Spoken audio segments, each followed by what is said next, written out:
آپ کو ایک ایسا وظیفہ بتاؤں، اس وظیفے کا پاور آپ دیکھ لیں۔ یہ وظیفہ دینے والا کون ہے؟ اس وظیفہ آج جو پریشان، غم مبتلا، یعنی پریشانی میں، ہر وقت ٹینشن میں رہتا ہے، یہ وظیفہ بالخصوص ان لوگوں کے لیے ہے۔ یہ اس وظیفے کی حساسیت آپ سمجھیں کہ یہ وظیفہ دینے والا رب تعالیٰ ہے، اور اس وظیفے پر عمل کرنے والا حضور کائنات صلی اللہ تعالی علیہ وسلم ہے۔ آپ سوچیں کیسا پاورفل وظیفہ ہوگا کہ یہ وظیفہ دے رب تعالیٰ رہا ہے، اور اس وظیفے پر عمل کون کر رہا ہے؟ رسول کائنات صلی اللہ تعالی علیہ وسلم۔ قرآن کریم فرقان حمید کی تفسیر میں لکھا ہے سورہ نحل میں کہ جب مشرکین رسول کائنات صلی اللہ تعالی وسلم کو ایذاتے، ستاتے، ان کے قرآن کا مذاق اڑاتے، تو رسول کریم صلی اللہ علیہ وسلم پر ملال ہو جاتے، یعنی پریشان ہو جاتے، غمگین ہو جاتے۔ تو اللہ رب العالمین کو اپنے محبوب علیہ السلام کا غمگین ہونا پسند نہ آیا، تو رب تعالیٰ نے اپنے محبوب علیہ السلام کو وظیفہ دیا۔ کیا دیا؟ اے محبوب علیہ السلام، یہ تو ان کی قسمت میں ہے کہ آپ ان کو قرآن سنائیں، شریعت سنائیں، لیکن کیا ہے، جن کی قسمت میں ہوگا وہی ایمان لے کر آئیں گے، وہی اسلام میں داخل ہوں گے۔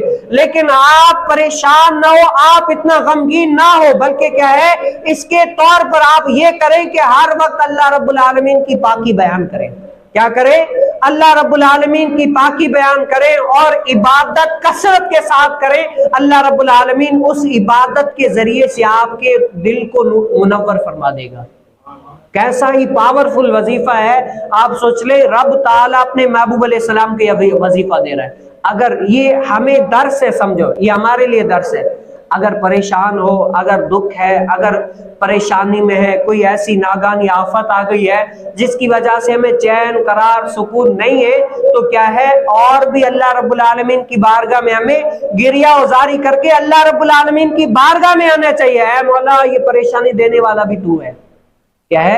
اے مولا، یہ پریشانی دینے والا بھی تو ہے، اتارنے والا بھی تو ہے۔ میں نے اپنا فیصلہ تم پر چھوڑ دیا۔ کیا ہے؟